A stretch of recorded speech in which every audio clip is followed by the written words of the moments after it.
আমি মাম্পির ঘরে চলে এসেছি, মাম্পিকে নিজের চোখে দেখলাম, যেটা আমার অনেক দিনের ইচ্ছা ছিল মাম্পিকে দেখবো। না এটা শুধু মানে এটা যে হয়েছে এটা এনার কাজের জন্যই হয়েছে। ইনি যদি এত ভালো মেকআপ না করতেন, এনার কাজ যদি ভালো হতো না, আমি এনার পেজটা দেখতাম আর না আমি এনাকে ডাকতাম কি আসুন আজকের দিনটা প্লিজ দিদি আমার। কেন কি মেকআপ আর্টিস্ট গুলোকে দেখলে অনেক আগে থেকে বুক করতে হয়। এনাকে আমি বলতে পারবো কালকে রাত্রিরে আমি যখন গাড়িতে ছিলাম তখনই এনাকে ফোন করে বলা হয়েছে দিদি প্লিজ আপনি আমার মেকআপ আজকের দিনটার জন্য করে দেন। কেন কি এনার ভিডিও আমি দেখি আমার খুব ভালো লেগেছে। প্রথমে ভেবেছিলাম নিজে সেজে নেবো, তারপরে যখন দিদির ভিডিও দেখলাম তখন দিদিকে কল করে দিদির সাথে অনেকক্ষণ কথা বললাম ডিএম করার পর।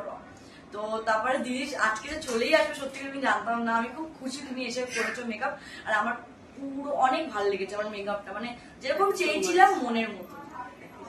তোমাকে আমার খুব ভালো লেগেছে, খুবই ভালো, তুমি খুবই মিশুকে আমি শুনেছিলাম অনেকের মুখে, আমি সেটা নিজেও দেখছি। তুমি এই আমি কিন্তু পয়সা দিইনি, ঠিক আছে, আমি কিন্তু 1 টাকাও দিইনি, কথা বলছো টাকা দেয়নি, কোন রকম টাকা পয়সা দেয়নি। তো কি বলবো, ব্যবহার আমার সত্যি খুব ভালো লাগে। কেউ মিশলে মাম্পির সঙ্গে সত্যি করে বুঝতে পারবে কতটা ভালো মেয়ে।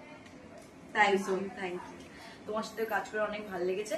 আর তোমরাও নিশ্চয়ই জ্যোতিদিকে নিজের স্পেশাল ডের জন্য তাড়াতাড়ি করে বুক করে নাও। এত সুন্দর মেকআপ, আর সত্যি কথা বলতে ব্যবহার খুব ভালো, তোমাকে বোর করবে না মেকআপ করতে।